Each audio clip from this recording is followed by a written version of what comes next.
الحمدللہ رب العالمین والصلاة والسلام علی سید المرسلین محمد وآلہ وصحبہ اجمعین،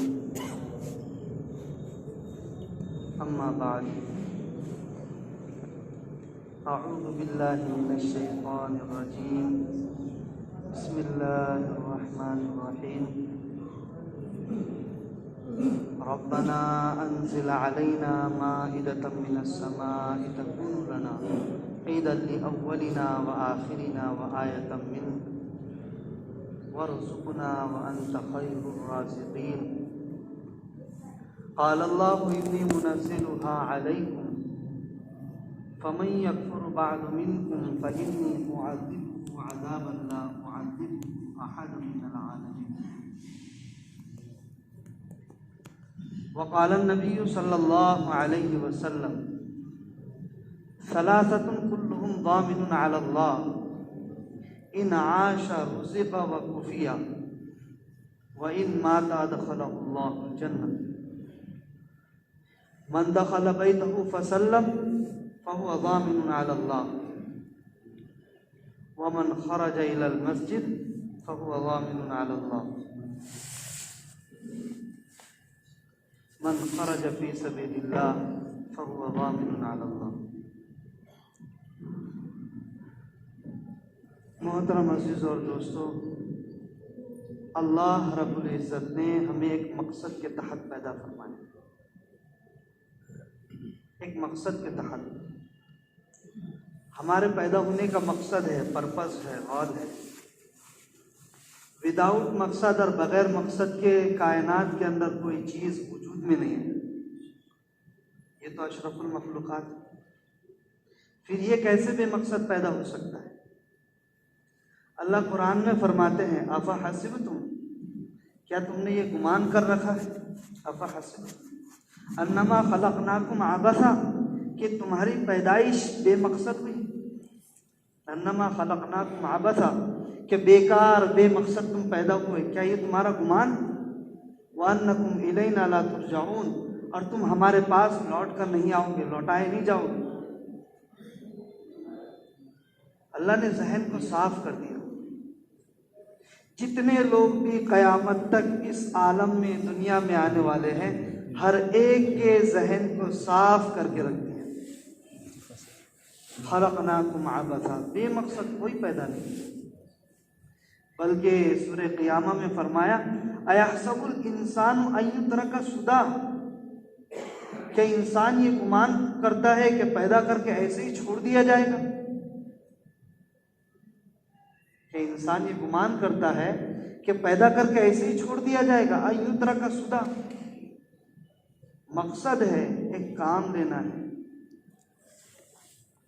اللہ تعالیٰ مقصد کو بتا رہے ہیں وَمَا خَلَقْتُ الْجِنَّ وَالْإِنسَ إِلَّا لِيَعْبُدُونِ، میں نے انسان اور جنات کو اپنی عبادت کے لیے پیدا کیا. إِلَّا لِيَعْبُدُونَ. حضرت عبداللہ ابن عباس رضی اللہ تعالیٰ عنہ جو مفسر قرآن ہیں فرماتے ہیں إِلَّا لِيَعْرِفُونَ، یعنی میری معرفت کے لیے. تمہارے پیدائش کا مقصد ہے، تمہارے پیدائش کا مقصد ہے، اور وہ مقصد میری عبادت اور میری معرفت ہے.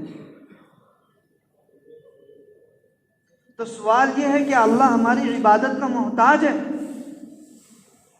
کیا اللہ ہماری عبادت کا محتاج ہے؟ نہیں. اللہ الصمد، اللہ کی ذات پاک ہے ہر عیب سے. اللہ الصمد.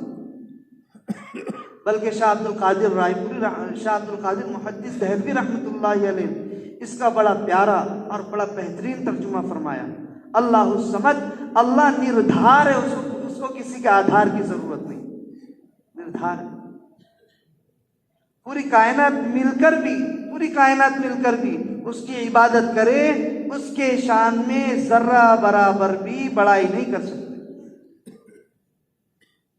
وَإِنِ اجْتَمَعُوا عَلَىٰ يَنْفُوا لَمْ يَضُرُّوا بِشَيْءٍ، کچھ نہیں کر سکتے، اور اگر پوری کائنات مل کر بھی اس کی مخالفت پر اتر آئے تو اس کا کچھ بھی نہیں بگاڑ سکتے۔ یہ تو اللہ تعالیٰ نے اپنی معرفت کے لیے ہمیں دنیا میں بھیجا، بلکہ حکیم الامت حضرت شاہ اقدس اشرف علی تھانوی رحمۃ اللہ علیہ نے بڑے اچھے انداز میں مثال کے ذریعے بات کو سمجھایا ہے۔ پہلے کا دور تھا، پہلے کا زمانہ تھا، یہ زمانہ تو بڑا ماڈرن دور ہے، الیکٹرانک ہے، ساری چیزیں اس دور کے اندر۔ پہلے کا دور ایسا تھا کہ ہارون رشید کے زمانے کے اندر ایک مرتبہ ایک دیہات کا رہنے والا شخص بڑا غربت کی زندگی اور فاقے کی زندگی گزار رہا تھا، بڑا پریشان تھا غربت سے، وہ بھی پریشان اور اس کی بیوی بھی پریشان، اور اسی طریقے سے اس کے گھر کے بچے بھی بھوک کی وجہ سے بھوکے اور فاقے کے ساتھ زندگی گزار رہے تھے، دونوں میاں بیوی ان کو دیکھ کر پریشان۔ اب ایک دن ایسا ہوا کہ اس کے بیوی کے دل میں خیال آیا، کہ ہم بڑے پریشان ہو چکے ہیں، آمدنی اور ارننگ کا کوئی ذریعہ ہمارے پاس نہیں ہے، آپ بھی بھوکے، میں بھی بھوکی، بچے بھی بھوکے، میری اور آپ کی بھوک برداشت ہے لیکن یہ بچوں کی بھوک برداشت نہیں، اس لیے کہ یہ چھوٹے معصوم ننھے منھے بچے جب بھوک کے لیے، کھانے کے لیے بلبلاتے ہیں تو مجھے یہ گوارا نہیں ہوتا، اس لیے کوئی انتظام ہونا چاہیے۔ تو دونوں میاں بیوی سوچنے لگے، پھر بیوی کے ذہن میں ایک بات آئی کہ ہارون رشید بغداد میں رہتا ہے، اس کو ٹھنڈا پانی اور میٹھا پانی کہاں میسر ہوتا ہوگا؟ ٹھنڈا پانی اور شیریں پانی، میٹھا پانی، صاف پانی کہاں ملتا ہوگا؟ ہمارے قریب میں ایک نہر ہے، بڑا ٹھنڈا پانی ہے، اس کا بہت میٹھا پانی ہے۔ ایک کام کرتے ہیں، اس پانی کو ایک مٹکے کے اندر ڈالتے ہیں اور اوپر سے اس کی پیکنگ کر دیتے ہیں اور یہ ہدیہ بادشاہ کے پاس پہنچاتے ہیں۔ جب بادشاہ ہمارا یہ ہدیہ لے گا تو پھر اس کے اندر اشرفیاں، دینار اور دراہیم دے کر واپس کرے گا۔ اس نے کہا بہت اچھی بات ہے۔ اب مٹکے کے اندر پانی دیا گیا اور اس کو پیکنگ کیا گیا، اب وہ چلنے لگا۔ چونکہ غریب آدمی تھا، سواری کا کوئی انتظام نہیں تھا، جب گھر میں کھانے کے لیے نہیں تھا تو سواری کے انتظام کی کوئی بات ہی نہیں۔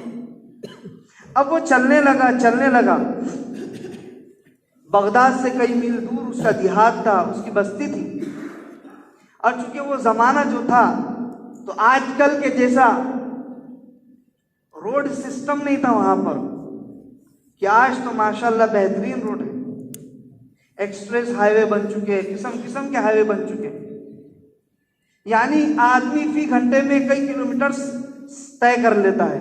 لیکن اس زمانے کے اندر چونکہ کچے روڈ ہوا کرتے تھے اور مٹی دھول وغیرہ یہ اڑا کرتی تھی، اب وہ لے کر چلنے لگا، اب ساری دھول اس مٹکے کے اندر جمع ہونے لگی، اسے کچھ خبر نہیں۔ اب یہ لے کر جب پہنچا ہارون رشید کے دربار کے اندر تو جو گیٹ کیپر تھے انہوں نے روک دیا، انہوں نے کہا کہ ہم اجازت لے کے پہلے ہارون رشید کے پاس آئے۔ ہارون رشید نے اجازت دی، وہ جب اندر آیا تو ہارون رشید نے کہا کیا بات ہے؟ تو اس نے کہا کہ بادشاہ سلامت، میں تمہارے لیے تحفہ لایا ہوں، ٹھنڈے پانی کا، میٹھے پانی کا تحفہ لایا ہوں، بہت بہترین پانی ہے۔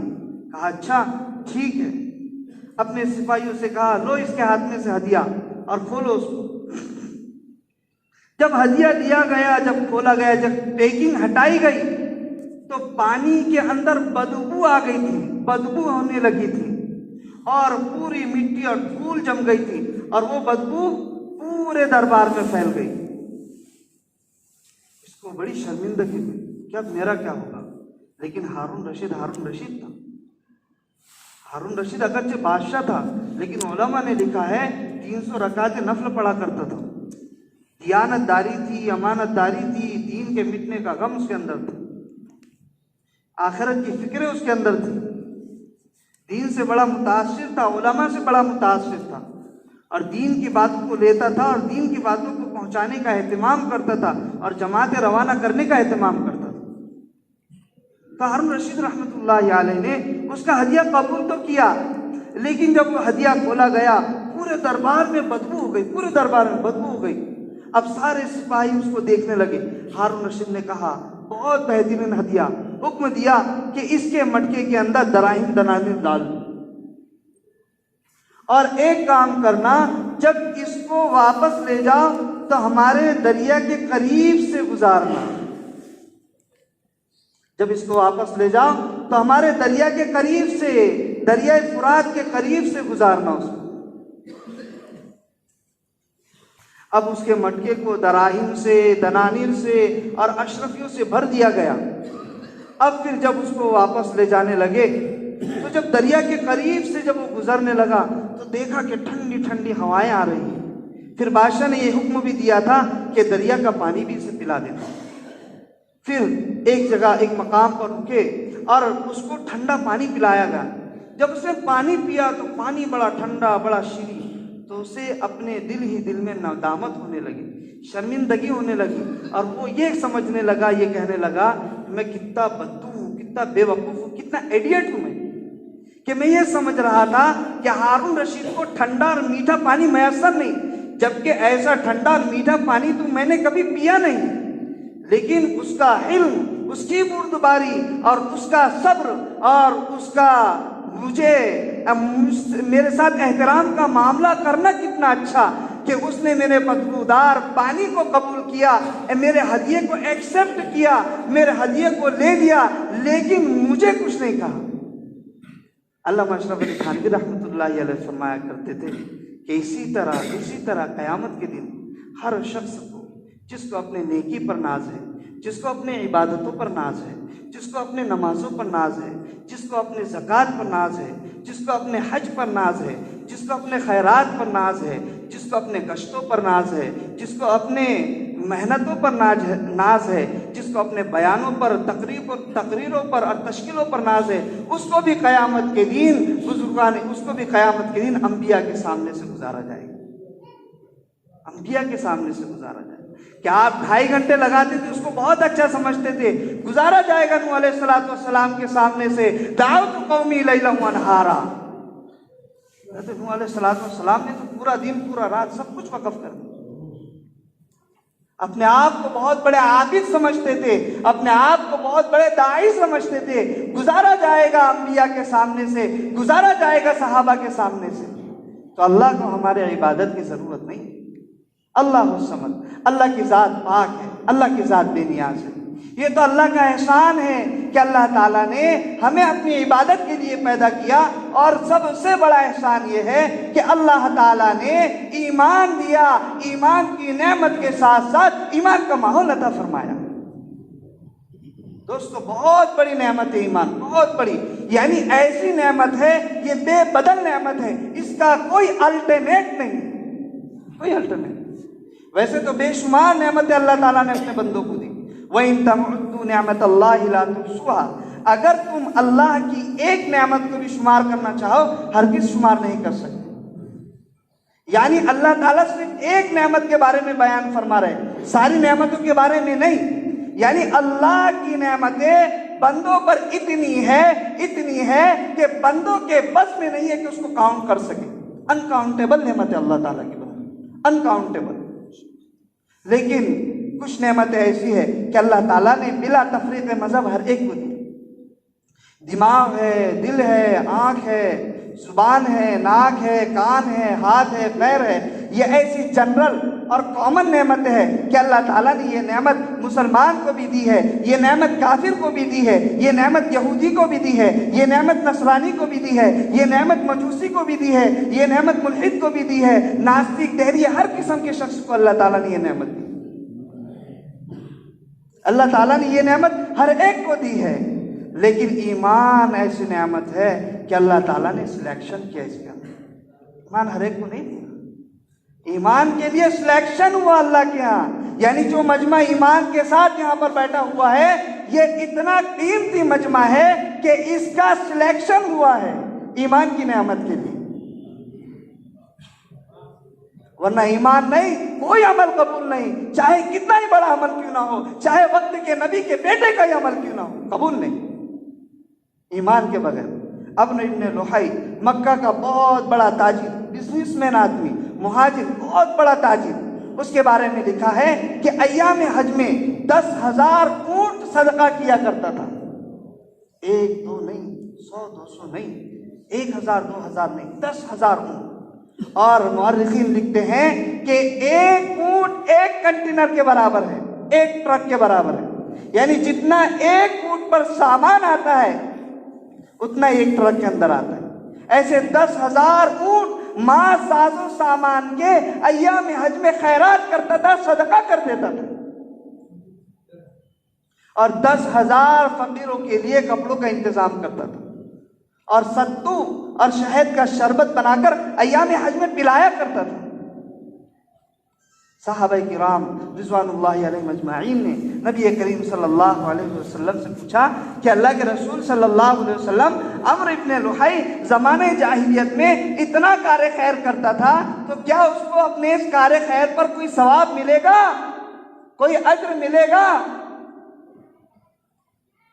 تو نبی کریم صلی اللہ علیہ وسلم نے ایسا جواب دیا، دوستو واقعتاً ایمان بہت بڑی نعمت، الحمدللہ بنعمت الایمان من اعماق قلوبنا، بہت بڑی نعمت، بہت بڑی نعمت، اللہ کرے کہ اس کی قدر ہمارے دلوں میں۔ حضرت شیخ عبد القادر جیلانی رحمۃ اللہ علیہ فرماتے ہیں کہ اللہ کا بہت بڑا احسان ہے کہ اللہ تعالیٰ نے ایمان والے گھرانے میں ہمیں پیدا فرمایا، اللہ کا بہت بڑا احسان۔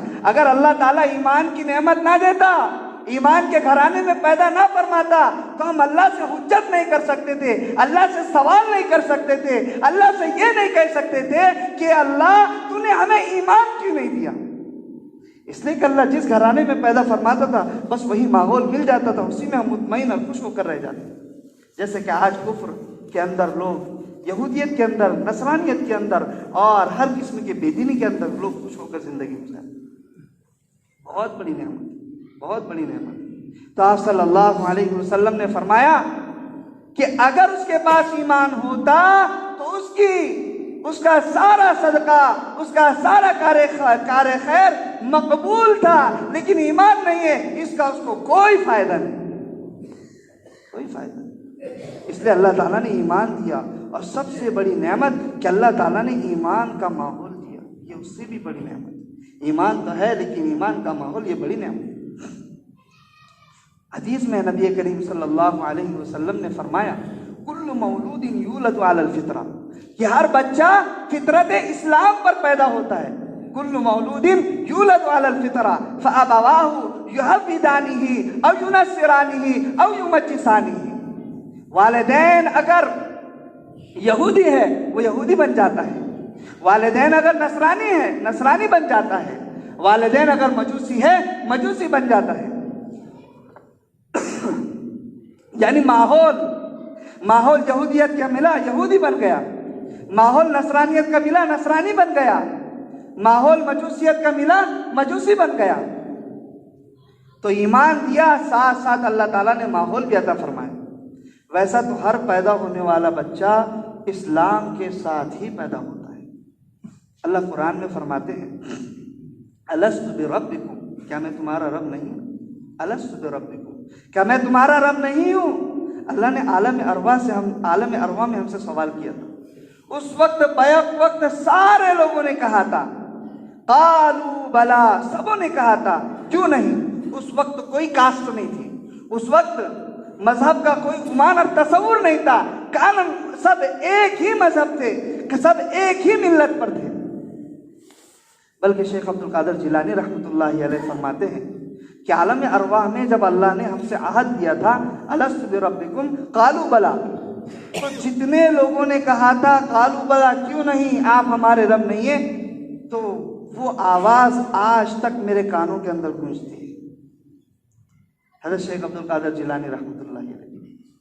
تو دیکھیے فطرت اسلام پر پیدا ہونے والا بچہ اسلام اور ایمان کے ساتھ پیدا ہو رہا ہے، ہر بچہ ایمان کے ساتھ پیدا ہو رہا ہے۔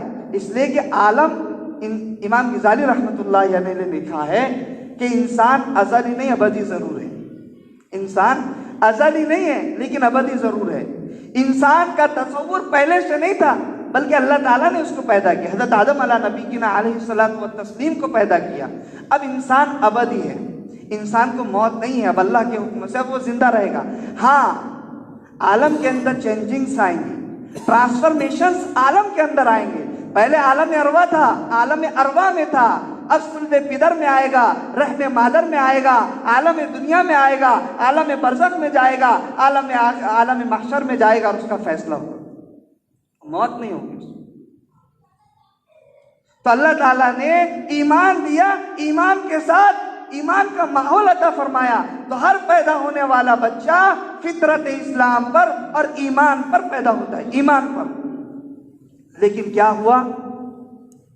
گھرانہ ملا یہودی فابواہ یحودانہ کل مولود یولد علی الفطرہ. ہر بچہ فطرت اسلام پر آ رہا ہے, ہر بچہ اسلام کے ساتھ ایمان کے ساتھ آ رہا ہے. فابواہ یحودانہ, دیکھیے ایمان تو ملا لیکن ماحول نہیں ملا. فابواہ یحودانہ, اس کا باپ, اس کے والدین یہودی, محنت بدل گئی, ماحول بدل گیا, اسلام چھوڑا, یہودی بن گئے. او ینصرانہ, نصرانی بن گیا. او یمجسانہ, مجوسی بن گیا. تو ایمان دیا, ایمان کے ساتھ ایمان کا ماحول بھی عطا فرمایا. ماحول کا مل جانا بہت بڑی نعمت ہے, بہت بڑی نعمت ہے. بلکہ قاری طیب نور اللہ مرقدہ نے لکھا ہے کہ اسلام کے اندر سب سے بڑی نعمت ماحول ہے. صحابہ کے ایمان کے پختگی کی وجہ ہی نبوی ماحول تھا, مسجد نبی والا ماحول تھا, یہ صحابہ کے ایمان کی پختگی کی وجہ ہے. اس لیے محترم دوستو, اللہ تعالیٰ نے ہمیں ایمان دیا ہے, ایمان کا ماحول دیا ہے, اور ایمان کے بقا کے لیے اور ایمان کے قیام کے لیے, ہدایت کے وجود کے لیے, ہدایت کے قیام کے لیے, ہدایت کے بقا کے لیے دعوت شرط ہے, دعوت شرط. ایمان کے بنانے کے لیے, ایمان کے بچانے کے لیے, ایمان کے بڑھانے کے لیے دعوت شرط ہے. بغیر دعوت کے نہ ایمان بنے گا, نہ بڑھے گا, نہ بچے گا. دعوت شرط ہے. اللہ رب العزت کا احسان ہے کہ اللہ تعالیٰ نے ہمیں دعوت والا مشن عطا فرمایا ہے. پچھلے دور میں اللہ تعالیٰ یہ سنت اور یہ عمل انبیاء کو دیا کرتا تھا. پھر اس کے بعد اللہ تعالیٰ نے یہ سلسلہ نبی کریم صلی اللہ علیہ وسلم کو عطا فرمایا. اب چونکہ نبی کریم صلی اللہ علیہ وسلم رحلت فرمائے گئے, اب یہ ذمہ داری صحابہ پر آئی, صحابہ پر آئی. صحابہ نے اس کام کو کیا, اس کو نبھایا, اس پر لگایا, اس پر خرچ کیا اور اپنا سب کچھ قربان کر دیا, سب کچھ قربان کر دیا. صحابہ نے دین کی حفاظت کے لیے اپنا سب کچھ قربان کر دیا. بلکہ حیات الصحابہ کے اندر حضرت مولانا یوسف صاحب رحمۃ اللہ علیہ نے لکھا ہے, ان اللہ نظر فی قلوب العباد, کہ اللہ تعالیٰ نے بندوں کے دلوں کو دیکھا. فاختار محمد صلی اللہ علیہ وسلم, نبی کریم صلی اللہ علیہ وسلم کا انتخاب فرمایا. فبعثه برسالته وانتخبه بعلمه, یعنی نبی کریم صلی اللہ علیہ وسلم کی ذات کا انتخاب فرمایا, سلیکشن فرمایا. برسالته وانتخبه بعلمه, رسالت کے لیے, نبوت کے لیے, اور اپنی تعلیمات اور اپنے پیغامات اور اپنی کتاب کو اتارنے کے لیے. ثم نظر فی قلوب الناس, پھر اس کے بعد اللہ رب العزت نے لوگوں کے دلوں کی طرف توجہ فرمائی. فاختار اللہ له اصحابا, فاختار اللہ له اصحابا, پھر نبی کریم صلی اللہ علیہ وسلم کے لیے صحابہ جیسی مقدس جماعت کا انتخاب فرمایا. فجعلهم انصار دینه ووزراء نبیه صلی اللہ علیہ وسلم. فجعلهم انصار دینه, اور صحابہ کرام کو اپنے دین کا, نبی کریم صلی اللہ علیہ وسلم والی لائی ہوئی محنت کا ذمہ دار بنایا اور انصار بنایا اور مددگار بنایا. ایک جگہ عبداللہ ابن عمر رضی اللہ تعالیٰ عنہ کے حوالے سے حضرت مولانا یوسف صاحب رحمۃ اللہ علیہ نے لکھا ہے, قوم اختارهم اللہ لصحبت نبیہ ونقل دینہ, یعنی صحابہ کی جماعت یہ ایسی جماعت ہے, اختارهم اللہ لصحبت نبیہ ونقل دینہ, یعنی اللہ تعالیٰ نے ان کا انتخاب فرمایا کس بات کے لیے؟ لصحبت نبی کی ہی، اپنی نبی کی صحبت کے لیے، ونقل دین ہی، اور دین کو پورے عالم میں پھیلانے کے لیے۔ ان کا سلیکشن ہوا، ان کا انتخاب ہوا، تو صحابہ نے اس ذمہ داری کو پورا ادا کیا، پورا ادا کیا۔ بلکہ حضرت مولانا یوسف الیاس صاحب رحمۃ اللہ علیہ فرمایا کرتے تھے، یہ کام نعمت بھی ہے اور امانت بھی ہے، یہ کام نعمت بھی ہے اور امانت بھی ہے، اس لیے اس کی قدر کرنا بھی ہمارے ذمہ ہے اور اس کی حفاظت کرنا بھی ہمارے ذمہ ہے۔ وَإِذْ تَعَذَّنَ رَبُّكُمْ لَئِن شَكَرْتُمْ لَأَزِيدَنَّكُمْ وَلَئِن كَفَرْتُمْ إِنَّ عَذَابِي لَشَدِيدٌ۔ یہ کام نعمت ہے تو قدر کرو، قدر کرے گے تو اللہ اضافہ کرے گا، اور اگر ناقدری کرے گے تو اللہ چھین لے گا۔ اور یہ کام امانت بھی ہے، امانت کے بارے میں قرآن کریم اصول بیان کر رہا ہے، ضابطہ بتا رہا ہے، ان اللہ یأمرکم ان تؤدوا الامانات الی اہلہا۔ امانت کو اہل امانت تک پہنچا دو، جو دین کی بات تمہارے پاس ہے وہ دوسروں تک پہنچا دو۔ اس لیے اس کام کی حفاظت، اس کا ذمہ بھی ہمارے لیے ہے کہ ہم اس کے ذمہ دار ہیں، اس کی حفاظت کرنا بھی اور اس کی قدر کرنا بھی۔ اس لیے دوستو، ایک ترتیب تو وہ ہے جس ترتیب سے ہم کام کریں، اور ایک ترتیب وہ ہے جو صحابہ کی۔ بلکہ علماء فرماتے ہیں، بھائی ہارون جب آئے تھے تو جوڑ کے اندر وہ کہہ رہے تھے کہ صحابہ کی ترتیب سے کام کرنا ہے، اس لیے کہ ان کی جو محنت ہے اور ان کی جو نتائج ہے وہ قبول بھی ہوئے، مقبول بھی ہوئے، اور اللہ تعالیٰ نے اس پر نصرتوں کے وعدے بھی رکھے۔ اس لیے ہمیں اس ترتیب سے کام کرنا ہے۔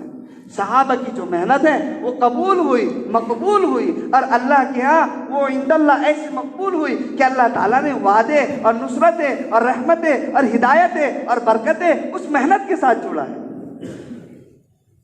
اس لیے نظام الدین کے اندر وہی ترتیب بتائی جا رہی ہے جس ترتیب سے صحابہ کام کرتے ہیں، وہی اعمال بتائے جا رہے ہیں جس اعمال کو صحابہ کرتے تھے۔ حدیث میں نبی کریم صلی اللہ علیہ وسلم نے فرمایا، ثلاثۃ کلھم ضامن علی اللہ، تین لوگ ایسے ہیں جو اللہ کی ذمہ داری میں ہیں، اللہ کی گارنٹی میں ہیں۔ ان عاش رزق وکفی وان مات ادخلہ اللہ الجنہ، کہ دونوں دین بھی بنے گا، دنیا بھی بنے گا، دو محنت میں، ایک تو مسجد کی آبادی والا عمل اور ایک خروج۔ یہ دو ایسی محنت ہے کہ اللہ دین بھی بنائے گا، دنیا بھی بنائے گا۔ فرمایا ان عاش رزق وکفی وان مات ادخلہ اللہ الجنہ، اگر دین کی محنت کرنے والا، مسجد کی آبادی کے عمل میں لگنے والا، جڑنے والا، جوڑنے والا، مسجد کی آبادی کے عمل میں لگنے والا، جڑنے والا، جوڑنے والا، جب اس کام میں لگے گا، جڑے گا، جوڑے گا، تو اللہ تعالیٰ ان عاش رزق وکفیا، اللہ اگر وہ زندہ رہا تو اللہ اس کو ایسی روزی دے گا جو اس کو کفایت کر جائے گی، یعنی اس میں اس کا پورا بندوبست ہو جائے گا۔ ورنہ آج تو سیلری بہت ہے، اب 70,000 پلس ہے، 80,000 پلس ہے، 1,00,000 پلس ہے، لیکن اس میں گزارا نہیں۔ ان عاش رزق، روزی تو ہے لیکن کفیہ کا کفایت نہیں کرتی۔ اتنی روزی، اتنی سیلری ہونے کے باوجود بھی قرضہ دھرا کا دھرا ہی رہتا ہے، پریشان ہو جاتا ہے آدمی کہ قرضہ نہیں اتر رہا ہے۔ ان عاش رزق وکفیہ، لیکن جو اس کام میں لگے گا، مسجد کے آبادی والے عمل میں جڑے گا، جوڑے گا، اللہ تعالیٰ فرماتے ہیں کہ اگر وہ زندہ رہا، حدیث میں زندہ رہا، ان عاش رزق وکفیا، تو اس کو ایسی روزی دی جائے گی، ایسی روزی دی جائے گی کہ اس کو کفایت کر جائے گی۔ وَإِن مَاتَ أَدْخَلَهُ اللَّهُ الْجَنَّةَ، اور اگر اس کا انتقال ہو گیا تو اس کو جنت میں داخل کر دیا جائے۔ بہت اونچا عمل ہے، بہت اونچی محنت ہے، اور بہت مبارک کام ہے، اور بہت مبارک کام سے اللہ نے ہمارا رشتہ جوڑا ہے۔ لیکن افسوس کی بات یہ ہے کہ ہم اس کی طرف توجہ نہیں دیتے۔ آج ارتداد اور جہالت بہت تیزی سے پھیل رہا ہے، بہت تیزی سے، علاقے کے علاقے مرتد ہو رہے ہیں، باطل پوری اسکیم کے ساتھ، پوری پلاننگ کے ساتھ کام کر رہا ہے، ہمیں معلوم نہیں ہے، ہم تو بس مطمئن ہو کر بیٹھے ہیں۔ یہ تھوڑی چلت فرت دے کر ہم مطمئن ہو گئے کہ بہت کام ہے، بہت کام ہے۔ جب ہم نکلیں گے باہر، جماعتوں میں نکلیں گے، علاقوں کو کھنگالیں گے اور دیکھیں گے، بنجر بستیوں کی طرف جائیں گے، تب ہمیں پتہ چلے گا کہ ارتداد کیسا تیزی سے پھیل رہا ہے، بہت تیزی سے پھیل رہا ہے۔ مشینریاں بہت کام کر رہی ہے، بہت کام کر رہی ہے، بہت کام کی ضرورت ہے۔ بلکہ ہمارے اکابرین تو یہ کہہ رہے ہیں اب ترتیب چھوڑو، تقاضوں پر آؤ، اس لیے کہ اگر ترتیب پر رہیں گے، سالانہ چلے پر رہیں گے تو ارتداد سے ختم ہونے والا نہیں ہے۔ ترتیب چھوڑ کر تقاضوں پر آؤ، ارتداد کو روکنا ہے۔ اس لیے نبی کریم صلی اللہ علیہ وسلم نے ہر صحابی کا رشتہ بنیادی طور پر مسجد سے جوڑا تھا، ہر صحابی کا رشتہ بنیادی طور پر مسجد سے تھا۔ اسی لیے صحابہ ارتداد سے، جہالت سے محفوظ تھے، بلکہ دور نبوت کے اندر، دور صحابہ کے اندر ارتداد اور جہالت بہت جلد ختم ہوئی اور دور دور تک نظر نہیں آتی تھی۔ وجہ اس کی یہ ہے کہ ہر صحابی کا رشتہ مسجد والے ماحول سے اور مسجد والے اعمال سے جڑا ہوا تھا۔ اس لیے سب سے پہلے ہمیں اپنے آپ کو مسجد والے ماحول سے اٹیچ کرنا ہے، مسجد والے ماحول سے۔ بلکہ آپ صلی اللہ علیہ وسلم نے صحابہ کو مسجد والے ماحول کا اتنا عادی بنایا تھا، اتنا عادی بنایا تھا کہ اگر تیز ہوا چلی مسجد کی طرف آ گئے، آندھی چلی مسجد کی طرف آ گئے، گھر میں فاقہ آیا مسجد کی طرف آ گئے، گھر میں کوئی نمک نہیں ہے مسجد کی طرف آ گئے، بارش نہیں ہو رہی ہے مسجد کی طرف آ گئے، بارش زیادہ ہو رہی ہے مسجد کی طرف آ گئے، ہر چھوٹے بڑے عمل کے لیے مسجد کی طرف آتے تھے۔ بلکہ علماء یہ فرماتے ہیں کہ دعوت کے لیے بھی مسجد میں آتے تھے، عبادت کے لیے بھی مسجد میں آتے تھے اور ضرورت کے لیے بھی مسجد میں آتے تھے۔ اس لیے کہ جب امت مسجد والے ماحول سے اٹیچ رہے گی تو امت میں خیر باقی رہے گی۔ ہمارے اکابرین یہ کہتے ہیں کہ قرن اول میں جو اصلاح ہوئی معاشرے کی وہ مسجد والے ماحول سے، قرن اول میں جو اصلاح ہوئی ہے وہ مسجد والے ماحول سے ہوئی ہے۔ اس لیے کہ صحیح یقین کے بننے کی جگہ مسجد ہے، غلط یقین کے بننے کی جگہ بازار ہے۔ صحیح یقین بنانا ہے مسجد میں آؤ۔ اس لیے جب امت مسجد والے ماحول سے اٹیچ رہے گی، جڑی رہے گی تو امت میں خیر باقی رہے گا، اور اگر امت مسجد والے ماحول سے کٹ جائے گی، ہٹ جائے گی، ٹوٹ جائے گی، بکھر جائے گی، بچھڑ جائے گی تو امت میں شر غالب ہو جائے گی، پھر امت ارتداد کی طرف چلے جائے گی، جہالت اس کے اندر پیدا ہو جائے گی۔ اس لیے ہمیں اپنے ترتیب کو بدلنا ہے۔ یعنی آج سب سے زیادہ فوکس اگر ہمارے اکابرین کی طرف سے کیا جا رہا ہے تو مسجد والے ماحول کو بڑھانے کا، مسجد والے ماحول سب سے زیادہ فوکس کہ مسجد کو آباد کرو، مسجد کے آباد کرو۔ اس لیے کہ مسجد آباد ہو گئی، لوگوں کی زندگیوں میں دین آنا شروع ہو جائے گا۔ صحیح یقین کے بننے کی جگہ مسجد ہے، غلط یقین کے بننے کی جگہ بازار ہے۔ آج ہمارا ہندوستان علم کا مرکز ہے، علم کا مرکز ہے۔ پہلے زمانے کے اندر مدینہ علم کا مرکز تھا، پھر کوفہ علم کا مرکز بنا، پھر بغداد علم کا مرکز بنا۔ اور کیسا علم کا مرکز؟ جب ہلاکو خان نے اٹیک کیا بغداد پر، اٹیک کیا، حملہ کیا، تو وہاں پر اس نے مسلمانوں کا قتل عام کیا، ایسا زبردست قتل عام کیا کہ تاریخ میں اس کی کوئی نظیر نہیں۔ ابن اسیر تو یہ لکھتے ہیں کاش کہ اس اٹیک کو دیکھنے سے پہلے اور مسلمانوں کی یہ لاشیں اور ان کی موتیں دیکھنے سے پہلے میں مر جاتا یا میری ماں نے مجھے جنا ہی نہ ہوتا کہ یہ منظر دیکھتا۔ اب ایسا ہوا کہ بغداد کا ایک بہت بڑا دریا ہے، دریائے دجلہ۔ اب وہ سینٹر بغداد کے سینٹر سے جاتا ہے، بغداد کے سینٹر سے، چونکہ وہ ٹرکی سے نکلتا ہے، شام ہوتا ہوا، بغداد ہوتا ہوا وہ بحر عرب میں گرتا ہے، تو بغداد کے بیچ میں سے جاتا ہے، وہ نیشنل دریا ہے۔ اب دونوں میں بہت بڑا فاصلہ ہے، ادھر بھی آبادی ہے، ادھر بھی آبادی ہے۔ اب پورے مسلمان اس علاقے میں ہیں اور ہلاکو خان اس علاقے میں۔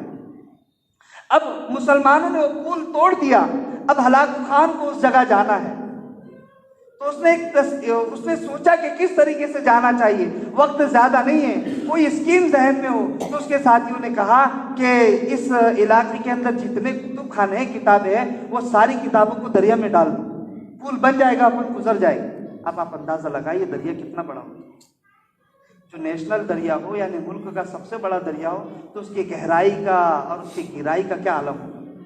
تاریخ میں لکھا ہے، کتابوں میں لکھا ہے کہ ہلاکو خان نے اس علاقے کی جتنی کتابیں تھیں ساری کی ساری کتابیں دریا کے اندر ڈال دی اور ایک راستہ بن گیا، پل بن گیا۔ علم کا مرکز تھا، علم کا مرکز۔ اس کے بعد اسپین علم کا مرکز بنا، ساری چیزیں وہاں پر، ساری چیزیں اسپین علم کا مرکز بنا۔ اور کیسے علم کا مرکز کہ جب وہاں سے مسلمانوں کی حکومت ختم ہوئی، 700 سال مسلمانوں کا دور رہا، جب مسلمانوں کی حکومت وہاں سے ختم ہوئی، قاری طیب نور اللہ مرقدہ نے لکھا ہے کہ وہاں کے ایک آفیسر کو چند لوگوں پر متعین کیا گیا اور ان کا کام یہ تھا کہ جہاں کہیں کتابیں نظر آئے بس اس کو جلا دو۔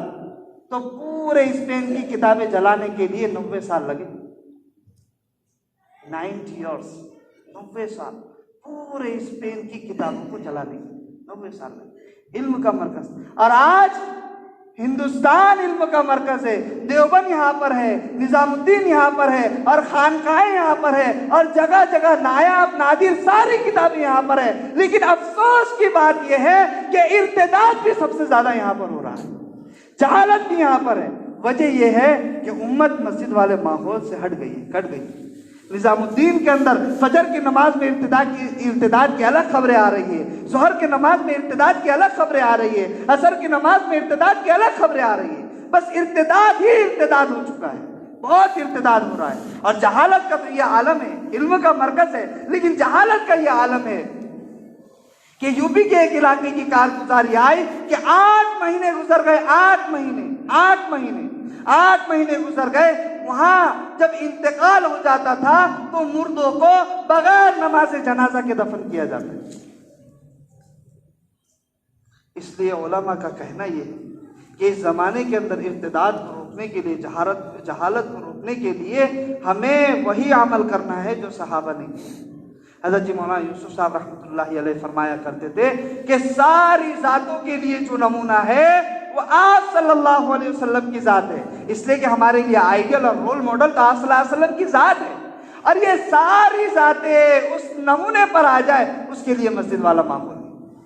اس لیے علماء فرماتے ہیں کہ ہدایت کا خلاصہ 2 باتوں کے اندر ہے، ہدایت کا خلاصہ 2 باتوں کے اندر ہے، ایک معرفت اور ایک اطاعت۔ یہ ہدایت کا خلاصہ ہے، ایک معرفت اور ایک اطاعت۔ جس کے پاس اللہ کی معرفت ہوگی وہ اللہ کی اطاعت کرے گا، یعنی جو اللہ کو پہچانے گا وہی تو اللہ کی اطاعت کرے گا، جو اللہ کو نہیں پہچانے گا وہ اللہ کی اطاعت کیسے کرے گا؟ اور علماء فرماتے ہیں کہ ہدایت کو وجود میں لانے کے لیے دعوت بہت ضروری ہے، ہدایت کو وجود میں لانے کے لیے مسجد والے ماحول سے اٹیچ ہونا بہت ضروری ہے۔ اور معرفت انسان کو اور آدمی کو اور شخص کو جو ملے گی وہ مسجد والے ماحول سے ملے گی۔ علماء فرماتے ہیں کہ جس کا تعلق مسجد سے اس کا تعلق اللہ سے، جس کا تعلق مسجد سے نہیں اس کا تعلق اللہ سے نہیں، اور جو مسجد میں آئے گا اس کو اللہ کی معرفت ملے گی، اور جو مسجد میں نہیں آئے گا اس کو اللہ کی معرفت نہیں ملے گی۔ اس لیے کہ مسجد کے اندر اللہ کی مخلوق ہے، قرآن جس کے بارے میں فرماتا ہے لا یعصون اللہ ما امرهم ویفعلون ما یؤمرون، فرشتے سب سے زیادہ معرفت اللہ کی فرشتوں کو ہے۔ اس لیے فرشتوں والے ماحول میں امت کو لانا ہے، خود بھی جوڑنا ہے اور امت کو بھی مسجد والے ماحول سے جوڑنا ہے، مسجد والے ماحول سے جوڑنا ہے۔ لیکن افسوس کی بات یہ ہے کہ مسجد کے آبادی کے عمل میں ہمارے یہاں بہت کوتاہی ہے، بہت کوتاہی ہے۔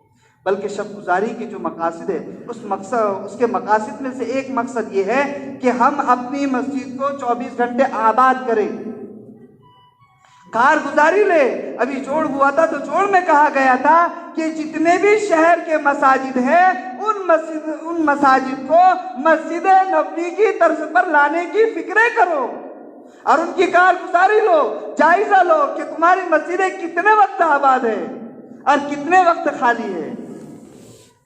اس سے مسجد کو آباد کرنا ہے، مسجد کی آبادی کی محنت میں ہمیں اپنے آپ کو لگانا ہے۔ بلکہ ابھی مولانا کا سب سے زیادہ فوکس اس بات پر ہے، بلکہ حضرت جب سوڈان گئے تو سوڈان کے اندر ایک عالم سے ملاقات ہوئی اور اس عالم نے آپ کی بات سنا تو وہ عالم کہنے لگے کہ میں نے بہت ساری کتابیں پڑھی اور بہت سارے لوگوں کو سنا اور بہت سارا میں نے لسننگ کیا، لیکن مسجد کی آبادی کے اعتبار سے جو توجہ اور جو فکر حضرت نے دلائی ہے ویسی فکریں میں نے کسی کی بات میں اور کسی کے بیان میں نہیں دی۔ مسجد کو آباد کرنا بہت ضروری ہے، مسجد کی آبادی کے عمل میں اپنے آپ کو لگانا ہے۔ اس لیے ہم خود بھی مسجد والے ماحول سے جڑے اور امت کو مسجد والے ماحول سے جوڑنے کی فکریں کریں۔ بلکہ عجیب بات علماء نے لکھی، عجیب بات، کہ جو آدمی مسجد کے ماحول میں جڑے گا اور جوڑنے کی فکر میں لگے گا تو اللہ اس کو 2 چیزیں عطا فرمائیں گے، اللہ اس پر 2 انعام فرمائے گے، ایک تو دلوں میں ہدایت اتارے گے اور دوسرا اللہ رزق میں برکت دے گے، اور یہ 2 بہت بڑی چیز ہے۔ بلکہ امام غزالی رحمۃ اللہ علیہ فرماتے ہیں اللہ جس کو ہدایت دیتے ہیں اس کو دین کی فکر عطا فرماتے ہیں، اور اللہ جس سے ہدایت سلب کر لیتے ہیں، جس کو ہدایت نہیں دیتے تو دین کی فکر اس سے چھین لیتے ہیں۔ جو آدمی مسجد والے ماحول سے جڑے گا اور جوڑنے کی فکریں کرے گا تو اللہ اس کے دلوں میں ہدایت اتارے گے اور رزق میں برکت عطا فرمائے گے، رزق میں برکت عطا، مسجد والے ماحول کی وجہ سے رزق میں برکت اللہ تعالیٰ فرمائے گے۔ لیکن افسوس کی بات یہ ہے کہ کام کرنے والے عملہ جو ہے ان کا یقین اسباب میں رہ گیا ہے۔ آج عملہ اسباب پر یقین کر کے چل رہا ہے، غیب پر اور اللہ پر یقین کر کے نہیں چل رہا ہے، جبکہ اللہ تعالیٰ نے رزق کا انتظام کر دیا ہے رزق کا انتظام۔ عجائب المخلوقات کے اندر علامہ قزوینی رحمۃ اللہ علیہ نے بڑی عجیب بات لکھی ہے، بڑی عجیب بات، کہ اللہ تعالیٰ نے ایک پرندے کا رزق مگرمچھ کے منہ میں رکھا ہے۔ علامہ قزوینی رحمۃ اللہ علیہ نے لکھا ہے کہ اللہ تعالیٰ نے ایک پرندے کا رزق مگرمچھ کے منہ میں رکھا ہے، منہ میں۔ جب مگرمچھ اس پرندے کو دیکھتا ہے تو اپنا جبڑا پھیلا دیتا ہے، وہ پرندہ اس کے منہ میں داخل ہوتا ہے اور اس کے دانت کو کریدتا رہتا ہے۔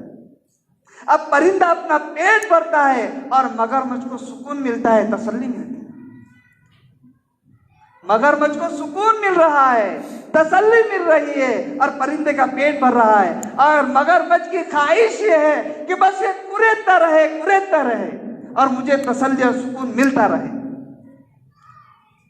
اور اس کا پیٹ بھر رہا ہے۔ تو جب اللہ تعالیٰ نے پرندوں کی روزی کا یہ انتظام کر رکھا ہے تو یہ تو اشرف المخلوقات ہے۔ بلکہ فرمایا گیا، حضرت عمر بن خطاب رضی اللہ تعالیٰ عنہ فرماتے ہیں لو انکم کنتم توکلون علی اللہ حق توکلہ لرزقتم کما ترزق الطیر تغدو خماسا وتروح بطانا۔ اگر تم اللہ پر ایسا بھروسہ کرو جیسے بھروسہ کرنے کا حق ہے تو اللہ تم کو ایسی روزی عطا فرمائے گے جیسے پرندوں کو عطا فرماتے ہیں۔ لرزقتم کما ترزق الطیر تغدو خماسا وتروح بطانا۔ پرندے جب صبح اپنے گھونسلوں سے نکلتے ہیں خالی پیٹ نکلتے ہیں، لیکن جب رات میں واپس ہوتے ہیں تو ان کا پیٹ بھرا ہوا ہوتا ہے۔ اس لیے جو مسجد والے ماحول سے جڑے گا اللہ اس کو ہدایت بھی دے گے اور اللہ اس کے رزق میں برکت بھی دے گی۔ اس لیے ہم یہ فکریں کریں کہ خود بھی مسجد والے ماحول سے جڑیں گے اور اپنے آپ کو اور جتنے لوگ ہیں بلکہ پوری امت کو مسجد والے ماحول سے جوڑنے کی فکریں کریں گے۔ نبی کریم صلی اللہ علیہ وسلم نے ہر صحابی کا بنیادی طور پر جو رشتہ جوڑا تھا وہ مسجد سے جوڑا تھا، اس لیے دور صحابہ ابتداء سے جہالت سے محفوظ تھا، اس لیے کہ مسجد میں اللہ کی معرفت تھی، مسجد میں ہدایت تھی اور مسجد میں رحمتیں تھی، برکتیں تھی، ساری چیزیں تھیں۔ حدیث میں نبی کریم صلی اللہ علیہ وسلم نے فرمایا ایک عمل تو یہ ہے کہ آدمی مسجد والے ماحول سے اٹیچ کرے گا اللہ اس کے رزق کا بھی انتظام کر دے گا، اور اگر اس کا انتقال ہو گیا اللہ اس کو جنت نصیب فرما دے گا۔ اور دوسری بات یہ فرمائی کہ من خرج فی سبیل اللہ فهو ضامن علی اللہ، جو اللہ کے راستے میں نکلے گا اللہ کی ذمہ داری میں وہ آ گیا، وہ اللہ کی ذمہ داری میں آ گیا، اللہ کی گارنٹی میں آ گیا۔ اب اللہ اس کے رزق کا بھی انتظام کرے گا، اور اگر اس کا انتقال ہو گیا تو اللہ اس کی مغفرت فرما دے گا۔ اس سے بہت اونچا راستہ ہے، اس راستے کے اندر جو بلکہ اس کام میں لگ کر ایسے ویسے کیسے بن گئے، اس کام میں لگ کر ایسے ویسے کیسے بن گئے۔ اللہ تعالیٰ نے اس کام کی برکت سے لوگوں کو بہت نواز دیا، بلکہ اس کام کے فوائد اور منافع ذکر کر کے کام میں لگنا نہیں ہے، بلکہ اللہ پر نگاہ کر کے اس کام میں لگنا ہے۔ اس لیے جس طریقے سے مسجد کی آبادی والا عمل ہمارے سے ہو اسی طریقے سے فروج بھی ہماری ذات سے، فروج بھی بہت ضروری ہے، بلکہ اس زمانے کے اندر فروج سب سے زیادہ ہونا چاہیے، اس لیے کہ ارتداد اور جہالت کو بغیر فروج کے کیسے روکیں گے؟ اگر اپنے ماحول میں رہ کر ہی تبلیغ کریں گے، اپنے ماحول میں رہ کر ہی اگر دینداری کریں گے، تعلیم کریں گے، تلاوت کریں گے، ذکر کریں گے، تو پھر لوگوں کا ارتداد کیسے ختم ہوگا؟ ارتداد کو ختم کرنے کے لیے امت میں نکلنا ہوگا، امت میں گھسنا ہوگا، امت میں جانا ہوگا، امت میں جھانکنا ہوگا، امت کو پڑھنا ہوگا۔ نبی کریم صلی اللہ علیہ وسلم سے اللہ تعالیٰ نے فرمایا ایا ایھا الرسول بلغ ما انزل الیک من ربک، اے رسول جو آپ پر وحی کی جا رہی ہے اس کو دوسروں تک پہنچائیے۔ بلغ ما انزل الیک من ربک فإن لم تفعل وما بلغت رسالتہ وإن لم تفعل فما بلغت رسالتہ، اگر آپ نے ایسا نہیں کیا تو حق تبلیغ ادا نہیں کیا۔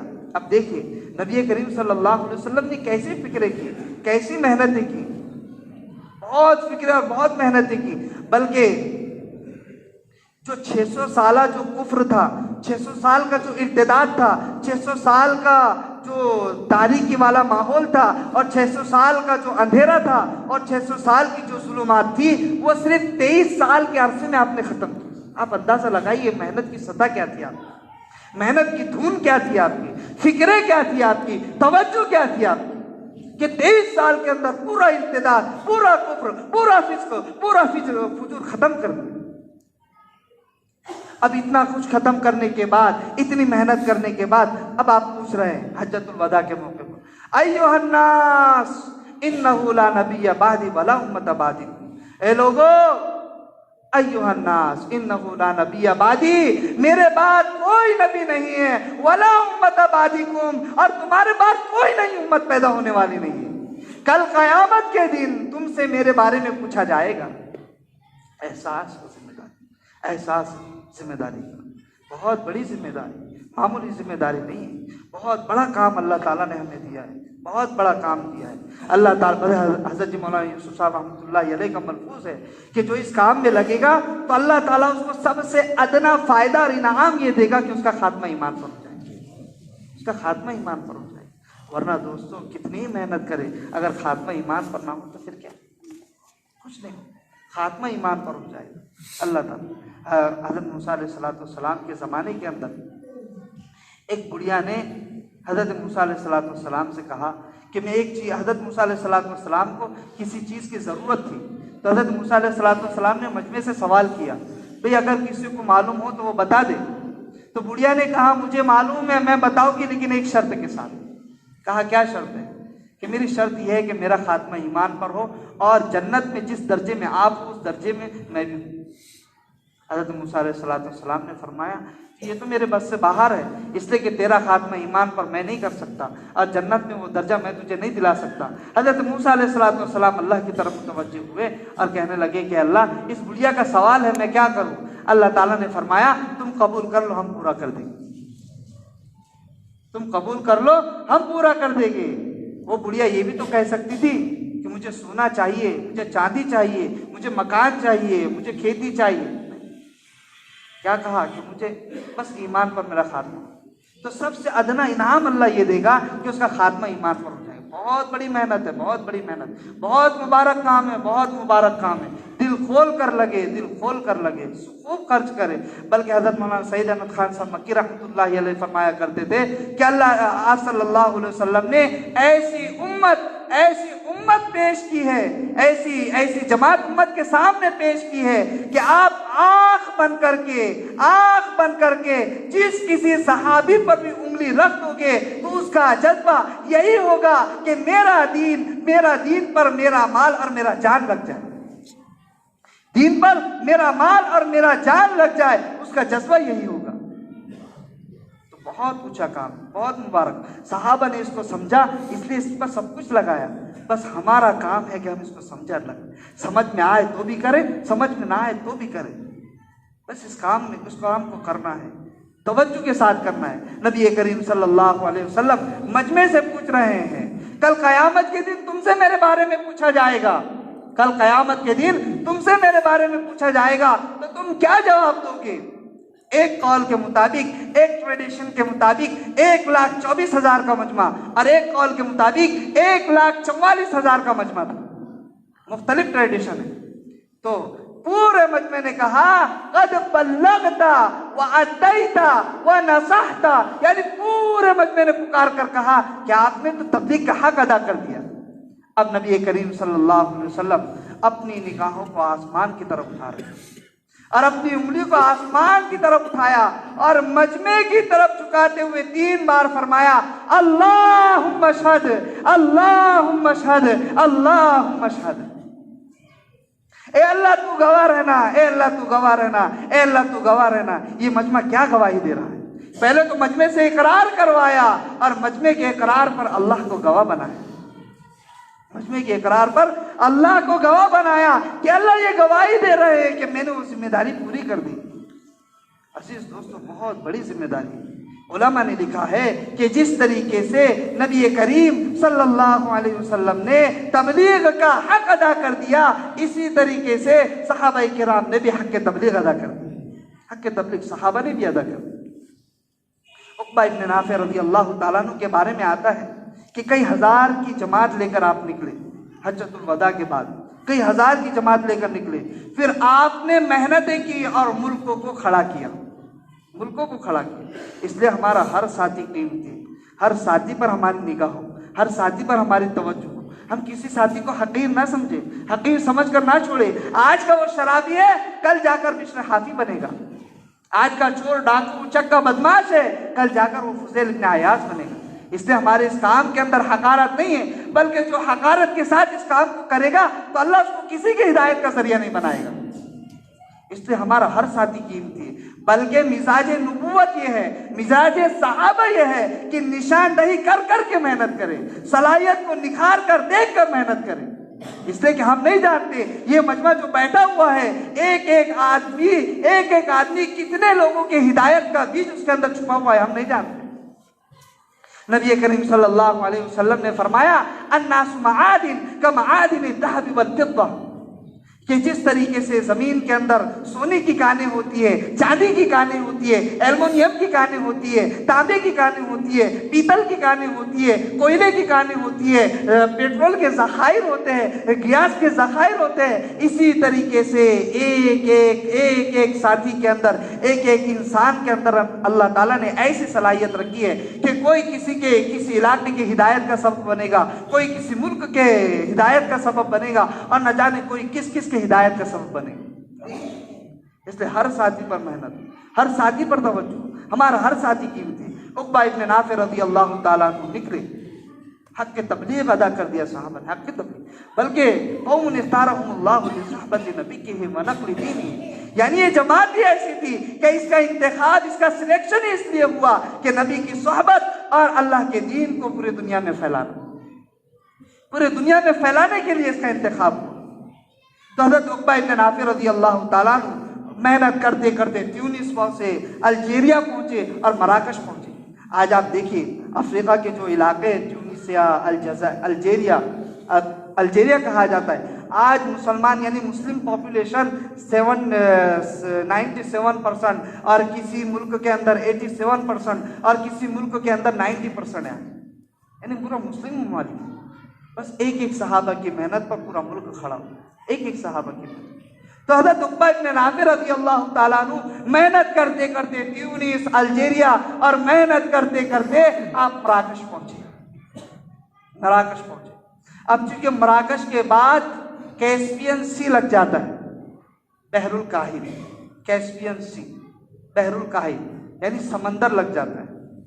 اب جب حضرت عقبہ ابن نافع رضی اللہ تعالیٰ عنہ وہاں پر پہنچے تو انہوں نے کہا اللہم اشہد قد بلغت المحجودہ، اللہم اشہد قد بلغت المحجودہ، اے اللہ تو گواہ رہنا میں نے تیرے دعوت کی محنت میں انتہا کوشش کر دی، بہت کوشش کی تیری دعوت کی محنت، بہت میں نے دعوت دی، اور الجیریا اور تیونسیا فتح کرتے کرتے میں مراکش پہنچا۔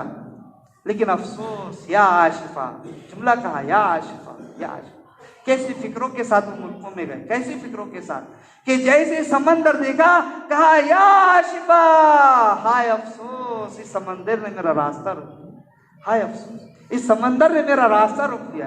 اور اللہ تعالیٰ نے ان کے جملوں کی بھی ایسی لاج رکھی کہ آج عاشفہ ایک بستی بن گئی ان کے نام۔ تو جب انہوں نے دیکھا سمندر تو کہا اللہم اشہد قد بلغت المحجودہ، اے اللہ تو گواہ رہنا یہ سمندر نے میرا راستہ روک دیا ہے۔ ولولا هذا البحر لمضيت في البلاد اقاتل من كفر بك حتى لا يعبد من احد دونک اقاتل من کفر بک حتی لا یعبد احد دونک. اے اللہ اس سمندر نے میرا راستہ روک دیا، اگر اس کے آگے بھی بستی ہوتی، اس کے آگے بھی علاقہ ہوتا تو میں اس سمندر کو چیرتا ہوا وہاں پر جاتا اور تیری دین کی محنت کرتا اور کافر کو کفر سے نکال کر اسلام میں داخل کرتا. یہ محنت کے ساتھ وہ چلے، یہ اڑن کے ساتھ وہ چلے، یہ اڑن کے ساتھ وہ چلے. ملکوں میں گئے، پھر آپ نے دیکھا کہ سمندر آ گیا.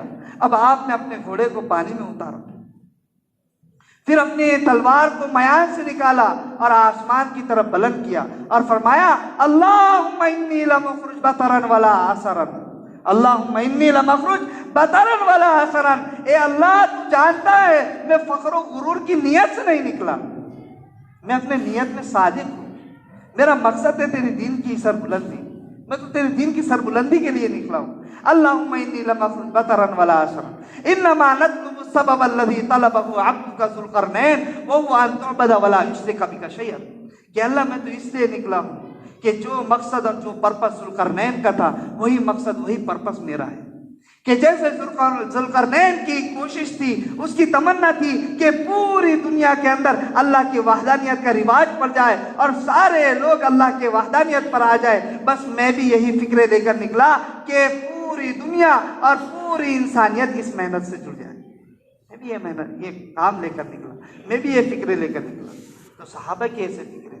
بلکہ امام مالک رحمۃ اللہ علیہ نے لکھا ہے کہ 1,25,000 صحابہ میں سے 10 سے 12,000 صحابہ کی قبریں مکہ اور مدینہ کے اندر، 10 سے 12,000 صحابہ کی، باقی سارے صحابہ کی قبریں دنیا کے ممالک میں بنی ہوئی. جارڈن کے اندر 3,000 پلس صحابہ کی قبریں وہاں پر. جارڈن کے اندر، ترکی کے اندر 700 سے زیادہ صحابہ کی قبریں وہاں پر موجود. اس لیے محترم عزیز اور دوستو، بہت مبارک کام اللہ تعالیٰ نے دیا.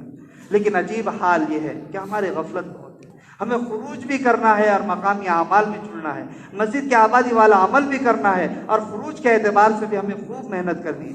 بلکہ عجیب حال ہے کہ عجیب بات ہے کہ لوگ چھوٹے چھوٹے آزار کو پہاڑ بنا کر کام سے رک گئے اور برسوں کا خروج باقی ہے. عجیب. حضرت مولانا صاحب کے پاس ایک مرتبہ ایک علاقے والے آئے، شام والے آئے، ملک شام کے لوگ آئے، اور ملک شام کے لوگ آئے تو حضرت نے ان کی کارگزاری دی کہ تمہارے پر تو بڑے حالات چل رہے تھے، چونکہ ویسے بھی شام مڈل ایسٹ کا جو ایریا ہے بڑے حالات میں چل رہا ہے، بڑے حالات میں. تو حضرت نے فرمایا تم پر تو بڑے حالات چل رہے تھے، ان حالات میں بھی تم نے کام کیا ہے، ان حالات میں بھی تم نے کام کیا ہے. تو انہوں نے کہا کہ حضرت کام کی بات تو دور، ان حالات میں بھی ہم نے 4 ماہ کے خروج کو نہیں چھوڑا.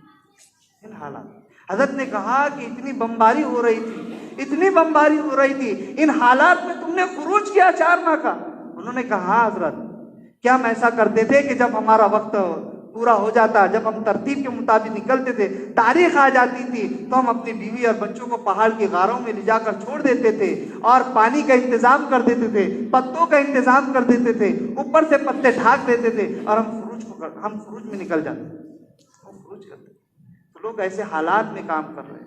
اس لیے محترم عزیز اور دوستو، یہ بڑا مقبول کام ہے. بلکہ علماء نے لکھا ہے کہ خروج کے لیے، اللہ کے راستے میں نکلنے کے لیے آزار کا پیش کرنا یہ منافقین کا شیوا ہے، اور اللہ کے راستے میں نکلنے کے لیے آزار کو آزار نہ سمجھنا یہ صحابہ کا مزاج ہے. اور ہم نے یہی کہا ہے کہ اگر کام تھوڑا ہوگا، کم ہوگا، سیرت کے مطابق ہوگا تو وہ قبول بھی ہوگا، مقبول بھی ہوگا، نتائج بھی آئے گے.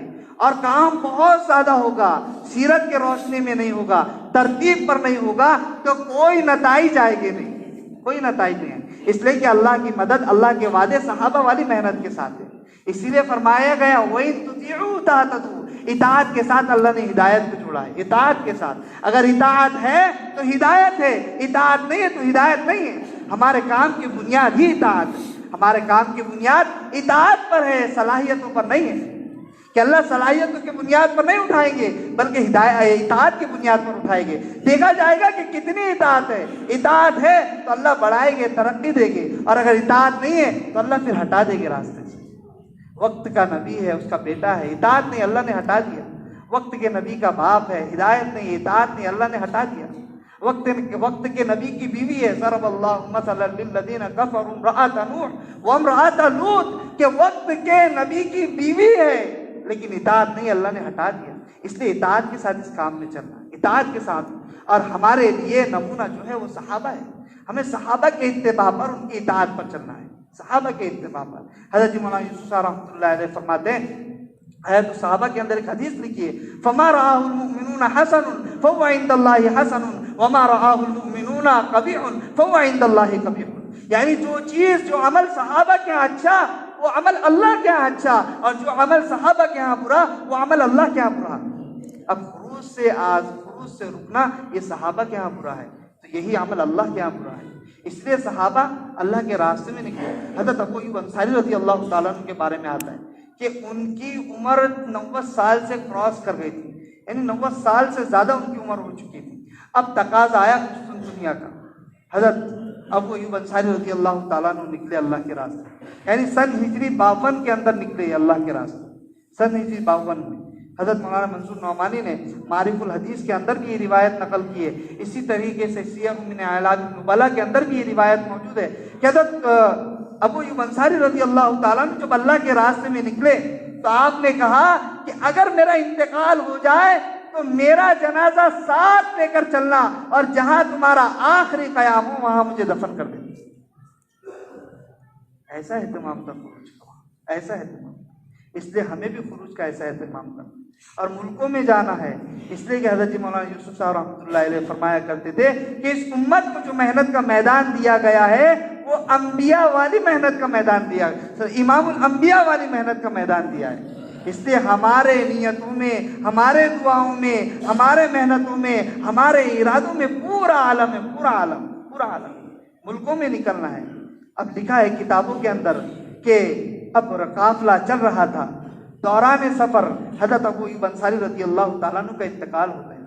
کئی دن تک آپ کا جنازہ چلتا رہا، چلتا رہا، چلتا رہا۔